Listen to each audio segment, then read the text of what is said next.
요즘은 17년을 되돌아보는 설교 시리즈로 오늘은 2005년을 되돌아보는 시간을 저희들이 갖기를 원합니다. 설교 제목도 그해 교회 표를 가지고 설교 제목을 잡아서 말씀을 나누고 있습니다. 여러분, 2005년 하면 우리 드림교회에게는 우리 드림교회 역사에 큰 획을 긋는 그런 해였습니다. 글렌데일 한인연합감리교회에서 이름도 드림교회로 바뀌고 그리고 거듭나는 해였고요. 글렌데일 시대를 마감하고 파사디나 이 시대가 시작되는 그런 해였습니다. 지난 주일 설교에 이어서 계속 말씀을 드리면 2004년 8월에 예루살렘 평화대행진을 마치고 돌아온 저에게 하나님께서 자체 건물에 대한 꿈을 다시 부활시켜 주셨습니다. 물론 그때는 구체적인 아이디어는 없었습니다. 그런데 제 마음속에 감독님을 만나서 교회 얘기를 한번 해봐라 하는 그런 그 말씀을 주셔서 2004년 12월에 메리앤 스완슨 감독님을 만나서 2시간 독대를 했습니다. 그러면서 우리 교회 얘기를 쭉 이렇게 말씀을 드렸고, 그리고 우리의 교회에게 주어진 맡겨주신 그 소명을 잘 감당하기 위해서는 우리 교회에 자체 건물이 필요합니다 하는 필요성에 대한 말씀을 드리고 돌아왔습니다. 그리고 새해 2005년이 밝아졌습니다. 2005년 1월에 새해를 맞이하면서 어느 교우님이 저에게 말씀하시기를, 목사님, 올해는 참 느낌이 좋을 것 같습니다. 이 교우님이 꿈을 꾸셨는데, 그때 우리 글렌데일 우리 교회 비전홀에 교인이 앉을 자리가 없을 정도로 가득히 모여서 예배를 드리는 모습을 꿈을 꾸었다는 것입니다. 그리고 또 어느 집사님이 오셔가지고, 목사님, 제가 꿈을 꿨는데 아름다운 새 교회로 이사를 해서 예배 드리는 그런 꿈을 꾸었습니다 라고 말씀을 하셨던 분이 있어요. 제가 그걸 누구라고 여러분 말씀은 안 드리겠습니다. 그러면 또 그분한테 가가지고 꿈 좀 꿔달라고 하실 것 같아서. 그랬는데 2005년 1월 중순에 감독님의 주선으로 바로 이 홀리스턴 교회 그 당시 담임 목사님이셨던 게리 킨 목사님을 만나게 해주셨고, 그 만난 자리에서 우리 두 교회가 통합하면 어떻겠느냐라고 하는 의견을 감독님을 대신해서 그 게리 킨 목사님이 제시를 해주셨습니다. 그리고 우리들은 3월에 양쪽 교회에서 교회 통합 준비팀이 결성이 됐고요. 그리고 바로 이어서 새벽 기도 끝나고 글렌데일에서 이곳에 와서 이 교회 주변을 돌면서 땅 밟기 기도회를 했습니다. 그 사진을 한번 이렇게 보시면, 우리들이 그 땅 밟기 기도회를 하면서 7번씩 매번 돌았어요. 네. 7번 돌고 교회가 무너지라고 교회 돈 건 아니었고요. 이곳에 올 수 있도록 우리들이 함께 기도하는, 또 한 번은 게리 킨 목사님도 오셔가지고 함께 돌면서 기도하는 그런 시간을 저희들이 갖게 되었습니다. 그리고 그해 6월에 이야기가 시작된 지 5개월 만에 두 교회 교인총회를 통해 가지고 만장일치로 두 교회가 통합하는 결정을 저희들이 하게 됐습니다. 그리고 6월에 있는 연회에서 제가 이 통합된 교회의 담임 목사로 파송을 받게 되었고요. 그리고 9월에 28년에 정든 그 글렌데일을 떠나서 파사디나로 저희들이 이사를 오게 됐습니다. 그때 이사하면서 그 샘터 이야기의 기자였던 김선혜 집사님께서 그때 상황을 이렇게 쓰셨습니다.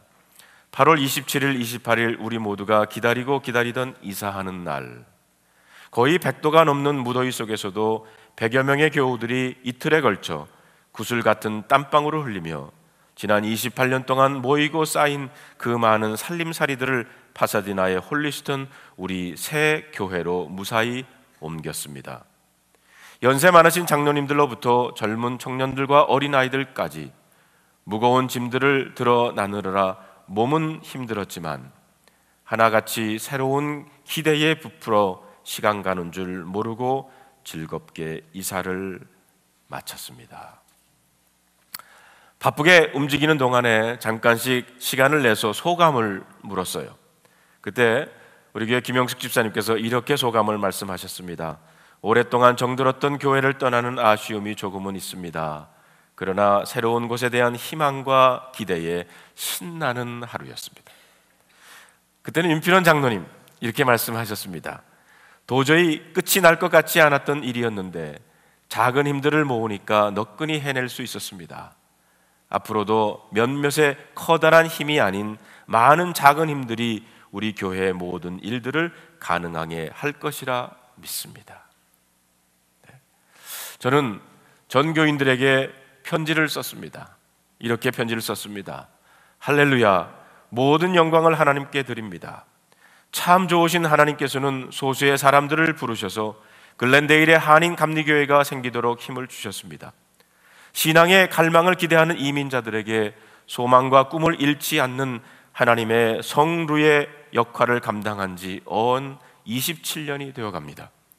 이제 하나님은 우리에게 더 큰 꿈과 비전을 이루시게 하기 위해 기도 중에 있는 우리에게 자체 건물을 소유하도록 하셨고 이에 파사디나로 우리의 예배 처소를 옮기게 되었습니다. 정든 것을 떠나는 것, 익숙한 것으로부터의 이별은 섭섭하기도 하지만 더 좋은 비전의 땅을 주셨기에 새로운 마음가짐으로 출발하길 원합니다. 그동안 글렌데일에서 헌신과 희생으로 수고하신 모든 교우 여러분들께 담임 목사로서 진심으로 감사를 드립니다. 여러분들의 수고와 노력은 하늘에서 굽어보시는 하나님께서도 반드시 기억하시리라 믿습니다. 우리에게 허락하신 꿈과 비전을 이루어 하나님께 드리는 드림교회가 되기를 원하며 감사의 편지를 드립니다. 2005년 9월 1일 이성현 목사 드림.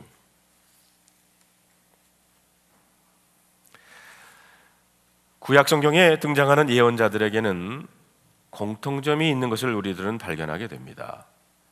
그것이 바로 소명의 경험입니다.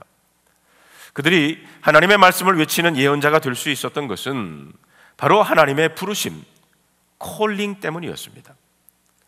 예언자들 가운데는 하나님의 부르심 앞에 주저하고 망설인 사람들이 많았습니다.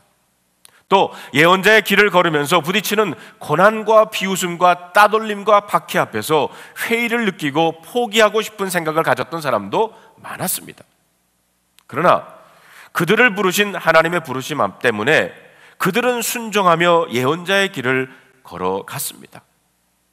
소명, 하나님의 부르심은 바로 그들이 사명을 감당해가는 동기이면서 또한 능력의 원천이 되었던 것입니다. 이사가는 날, 정봉조 그때는 집사님이셨어요. 이렇게 소감을 말씀을 하셨습니다. 28년의 오랜 세월 동안 쌓인 이삿짐을 이 좋은 교회로 하나씩 옮기면서 얼마나 기분이 좋았는지 모릅니다.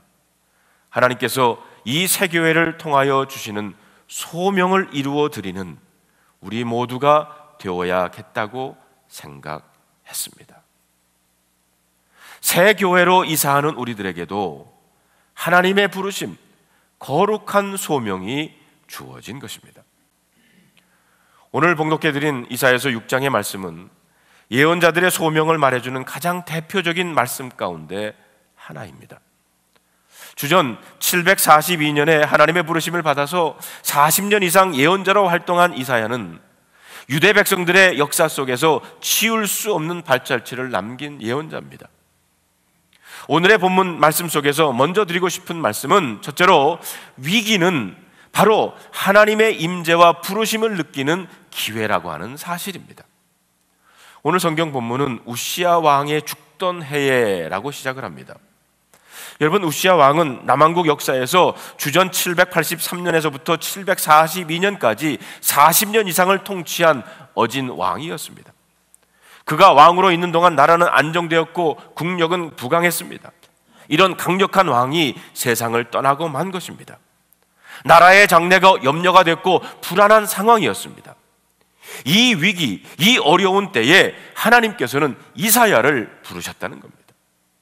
바로 위기의 때는 하나님께서 일하시는 찬스임을 여러분 잊지 마시기를 바랍니다. 여러분, 2004년에 우리들이 글렌데일 교회에 있을 때 그 미국 교회와 크고 작은 부딪힘이 자주 생기게 됐어요. 또 양쪽 교회의 이런 갈등을 조절하기 위해서 미디에이션 팀이 연회에서부터 보내지기도 했고요. 또 렌트비를 한 달에 8,000불씩을 우리가 냈습니다. 그 당시에 연합감리교회에서 교회를 같은 교단에서 빌려 쓰고 있는 교회로는 전국에서 우리가 제일 많이 렌트비를 내고 있었어요. 그런 위기 가운데 우리 주님은 찾아오셨던 겁니다. 여러분, 오늘도 위기 가운데 있는 분들이 계십니까? 앞길이 불확실한 그런 불안과 초조의 날을 살아가고 있는 분들이 계십니까? 여러분, 바로 이때가 하나님께서 임재하시는 때임을 잊지 마시기를 바랍니다. 그리고 그 어느 때보다도 하나님께서 가까이 계신 때임을 믿으시기를 바랍니다. 위기를 표현하는 한자는 참 의미가 있어요. 이 위자는 dangerous, 위험스럽다는 뜻을 가졌고요. 기라고 하는 것은 opportunity, 기회라고 하는 뜻을 가졌습니다. 그러므로 위기란 위험스럽지만 기회라는 의미를 해석할 수가 있어요. 위기는 하나님을 만날 수 있는 기회입니다. 하나님의 부르심과 역사를 체험할 수 있는 찬스라는 겁니다. 유대 백성들이 위기 속에 부딪힌 그때 하나님께서는 성전에 임하셨어요. 그리고 이사야를 만나 주셨고, 그리고 그를 부르셨고, 그리고 예언자로 세우셨습니다. 둘째로, 하나님의 영광 앞에 직면한 이사야가 하나님께 드린 고백이 5절에 나옵니다. 5절에 있는 말씀을 보면 화로다, 나여 망하게 되었도다. 나는 입술이 부정한 사람이요, 나는 입술이 부정한 백성 중에 거주하면서 만군의 여호와이신 왕을 배웠습니다. 여러분, 하나님과의 만남은 우리의 참 모습을 보게 한다는 것입니다. 하나님 앞에서 부족하고 모자란 모습, 죄인된 나의 실제의 모습을 보게 합니다. 그냥 보기에는 괜찮은 것 같지만 이만하면 부족함이 없다고, 부끄러울 것이 없다고 생각할지 모릅니다. 여러분, 우리들이 하나님 앞에 서고 보면 한없이 부족한 나의 모습, 입술에 부정한 그 인생임을 우리들이 깨닫게 됩니다. 하나님의 사랑, 그분의 용서하시는 은혜가 없이는 설 수 없는 인생임을 발견하게 돼요. 하나님께서는 우리를 찾아오셔서 참 모습을 보게 하십니다. 지금 내 모습이 어떠한지를 보게 하신다는 것입니다. 그러나 주님께서는 우리를 죄책과 부끄러움 속에 몰아넣으시지만은 않으세요. 우리를 고쳐주시고 싸매 주십니다. 이사야가 자신의 죄인됨을 고백했을 때 스랍 중 하나가, 천사 하나가 부젓가락으로 단에 있는 핀 숯을 가져다가 이사야의 입에 대었다고 그랬어요. 그리고는 내 악이 제해졌고 내 죄가 사함을 받았다고 선언을 합니다. 하나님께서는 고쳐서 쓰시는 명수임을 잊지 마시기를 바랍니다. 하나님께서 쓰실 만큼 온전한 인생은 아무도 없어요. 하나님께서는 부족하지만, 모자라지만, 죄인이지만 부르셔서 고치시고 다듬어서 우리를 쓰시는 줄로 믿습니다. 우리를 부르시고 만나주실 뿐만이 아니라 우리를 고쳐서 주님의 도구로 쓰신다는 말씀입니다. 여러분, 여기에 하나님의 사랑이 있고 끝없는 하나님의 자비가 있는 줄로 믿습니다. 셋째로, 이렇게 고침받은 이사야를 하나님은 새로운 사명회로 부르십니다.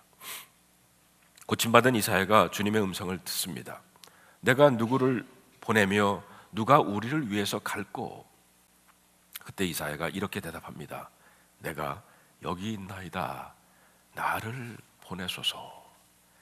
내가 여기 있습니다. 저를 보내주시옵소서. 하나님께서는 이사야에게 사명을 맡기십니다. 듣지 않는 백성들이지만 나가서 외치고 깨우치라는 말씀이었어요. 이 말씀은 물론 목회자를 부르시고 사명을 맡기시는 것으로 이해할 수도 있습니다. 그러나 좀 더 넓은 의미로 이해할 수도 있어요. 모든 크리스찬들을 이 시대에 부르시고 사명을 주시는 것으로 이해할 수 있다는 것입니다. 우리를 이 시대의 파수꾼, 복음의 증인으로 부르시고 사명을 맡겨주시는 것으로 우리는 받아들여야 합니다. 목사이든 평신도이든 우리는 부르심을 받은 하나님의 백성인 줄로 믿습니다. 우리 모두는 사명의 사람들입니다. 목사와 평신도는 단지 사역의 차이가 있을 뿐입니다. 이 세상을 향하여 보낼 일꾼을 찾으시는 하나님의 부르심에 응답하는 사람들이라는 것입니다. 유명한 구약 성서학자는 이 오늘 본문의 말씀을 해석하기를 4가지 C로 요약을 했어요. 첫째 C는 crisis, 위기. 둘째는 confrontation, 만남, 하나님과의 만남. 만나고 나서 confession, 고백이 이루어지고 그 다음에 commission, 파송이 이루어진다는 것입니다. 대단히 적절한 요약이 아닌가 싶습니다. 하나님께서는 오늘도 이 역사를 이루어 가시고 계십니다. 오늘도 주님의 백성들을 그 크라이시스, 위기 속에서 하나님은 부르십니다. 그리고 confrontation, 만나주시고요. 그리고 confession, 자신의 모습을 보게 하고 그리고 회개하게 하십니다. 그리고는 우리를 고쳐주셔서 커미션, 사명을 맡겨주신다는 것입니다. 거룩한 소명을 회복하는 교회, 거룩한 소명을 회복하는 교회로서 하나님의 부르심을 받은 백성으로서 그러면 우리들이 해야 될 것은 무엇입니까?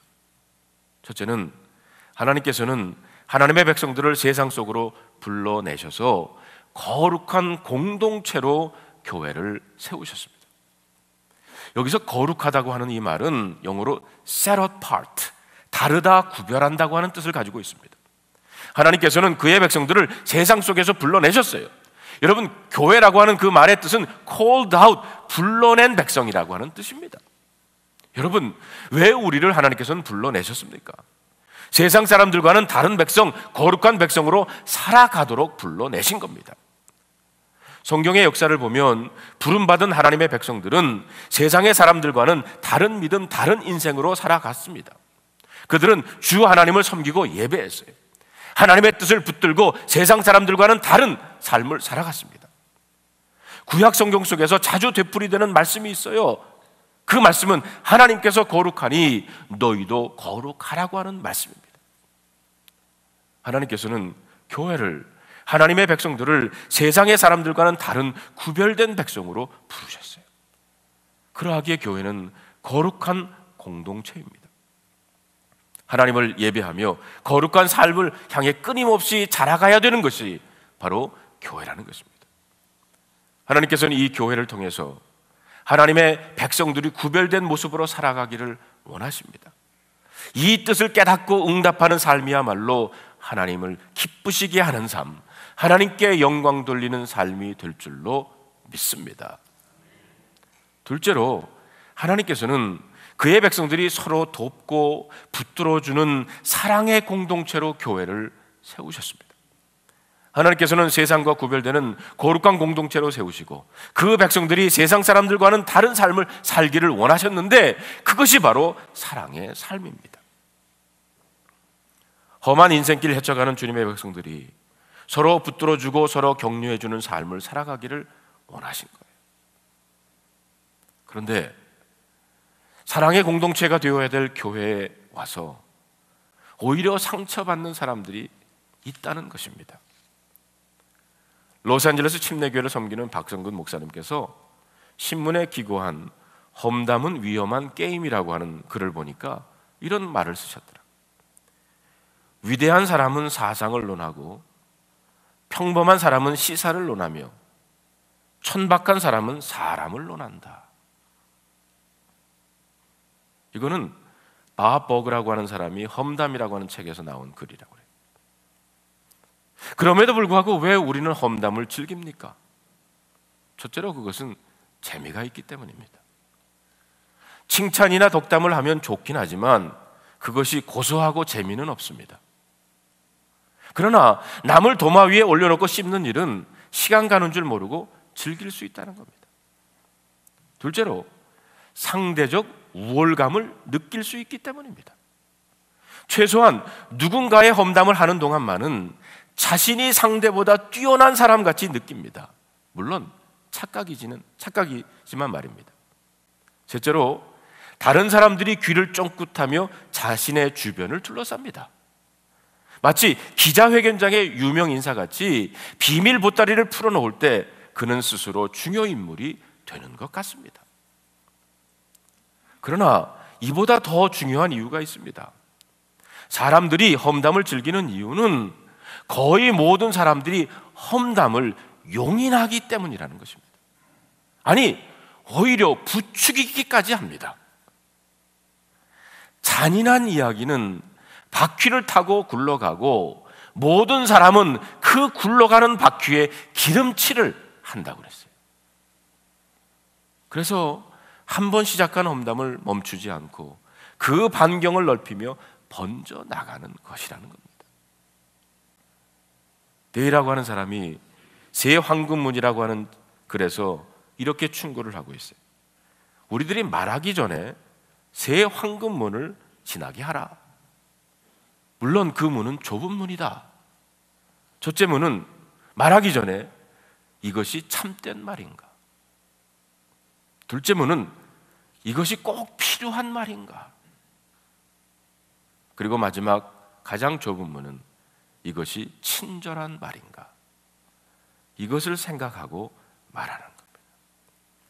이 세 문을 지나봤거든 그 말의 결과가 어찌 될는지 염려하지 말고 크게 외치라고 했어요. 우리는 주님께서 세우신 교회의 한 가족임에 되므로 하나님께 영광을 돌릴 수 있습니다. 특별히 주님께서 우리를 사랑하신 것 같이 진실되이 사랑함은 하나님께 영광을 돌릴 뿐만이 아니라 생명을 살리는 길이 되는 줄로 믿습니다. 덕스러운 언어 생활은 이웃사랑의 첫걸음이 되는 줄로 믿습니다.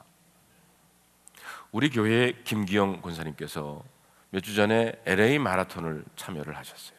무척 더운 날이었습니다. 너무 더워가지고 시작을 30분 일찍 했어요. 근데 한번 사진 좀 보여주세요. 네, 열심히 뛰셔가지고 완주를 하셨는데, 저 다리 좀 봐요. 그런데 그 유니폼 뒤에다가 뭐라고 썼냐면 드림교회 건강회복 이재희, 김수경, 박인영 화이팅! 우리 교회에서 암 투병을 하고 있는 교우님들의 이름을 거기다 쓰고 그리고 뛰셨어요. 고백은 무더운 날이었지만 정말 포기하지 않고 끝까지 완주할 수 있었던 이유는 바로 이분들을 위해서 내가 오늘 뛰는데 하는 생각을 하시면서 그 사랑의 마음을 가지고 완주를 하셨던 겁니다. 거룩한 소명이라고 하는 교회는요, 바로 이런 사랑의 공동체입니다. 실제로 하나님께서 교회를 세우신 목적은 복음으로 사람과 세상을 변화시키는 사명의 공동체로 회복하라는 겁니다. 교회는 구름받은 하나님의 백성들이 함께 모이는 거룩한 공동체이고요, 그들이 서로 붙들어주고 격려해주는 사랑의 공동체입니다. 그러나 교회는 감당해야 될 사명이 있습니다. 그냥 모인 것이 아니라 해야 할 일을 갖고 모인 사명의 공동체라는 겁니다. 그 사명은 바로 복음의 증인이 되는 거예요.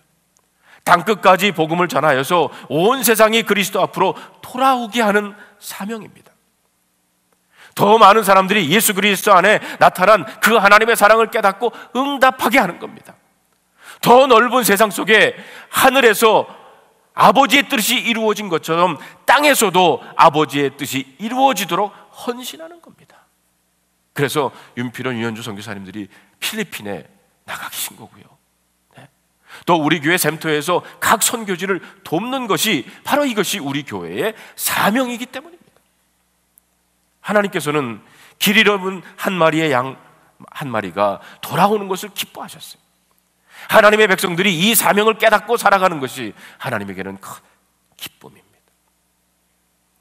교회는 거룩함의 공동체이고 사랑의 공동체이며 그리고 무엇보다도 사명의 공동체입니다.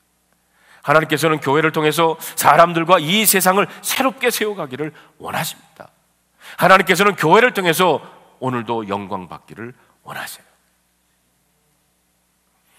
이런 시가 있습니다.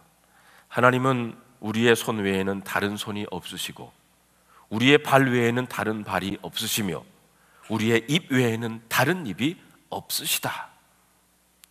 이 시에 대해서 두 가지 견해의 이야기가 있어요.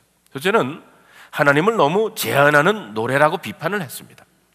어떻게 하나님께서 우리의 손과 발 그리고 입 외에는 다른 손과 발, 입이 없으시단 말이냐? 하나님께서는 우리 인간이 아니더라도 얼마든지 일하시고 말씀하실 수 있다고 하는 주장입니다. 맞는 말입니다. 하나님의 역사는 결코 인간에 의해서 제한받지 않으십니다. 하나님께서는 인간보다 훨씬 뛰어나시고 위대한 분이시기 때문입니다. 그러나 이 시가 갖는 또 다른 의미가 있어요. 이것은 하나님께서는 이 시의 의미는 우리를 통해서 일하신다고 하는 사실을 강조하는 것이다. 우리는 이 땅을 살아가면서 하나님의 손과 발 그리고 입이 되어야 하는 사명을 지니고 있다는 겁니다. 우리 모두는 하나님께서 우리를 당신의 손과 발 그리고 입으로 쓰실 수 있도록 드려야 한다는 거예요. 여러분, 이 같은 주장 역시 맞는 말이라고 생각을 합니다. 우리 모두는 이 땅을 구하려는 하나님의 도구가 되어야 할 줄로 믿습니다. 사랑하는 드림교회 성도 여러분, 저는 드림교회가 앞으로도 계속해서 이런 교회가 되기를 바랍니다. 어떤 교회냐? 하나님께서 어떤 귀한 일을 계획하고 계신데 이 일을 어떤 교회에게 맡길 수 있을까? 어떤 교회가 이걸 맡기면 이 일을 잘 감당해낼 수 있을까? 이렇게 찾으시다가